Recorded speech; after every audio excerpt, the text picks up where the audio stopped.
শুভ মহা চতুর্থীর শুভেচ্ছা সবাইকে। সকাল থেকে আমাদের এখানে প্রত্যেক দিনই এইরকমই রোদ উঠছে, কিন্তু একটু বেলা গড়াতে না গড়াতেই কিন্তু আবার বৃষ্টি শুরু হয়ে যাচ্ছে। তো সকালবেলা উঠে সকালটা আমার শুরু হয় এক কাপ চা দিয়ে। বারান্দায় বসে আমি সেই চাটাই খাচ্ছিলাম।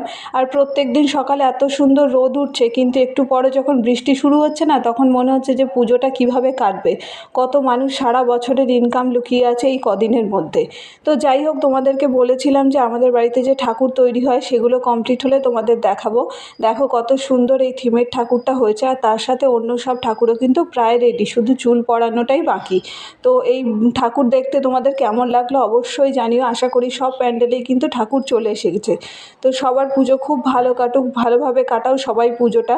আর পুজোর শেষে যেন আমরা বিচার পাই, সেটাই সবাই প্রার্থনা করি। তো আজকে ভিডিও কেমন লাগলো অবশ্যই কমেন্টে জানিও। আর যদি আমার ভিডিও ভালো লাগে তাহলে আমার চ্যানেলটা সাবস্ক্রাইব করে দিয়ে পাশে থেকো। দেখা হচ্ছে পরের ভিডিওতে।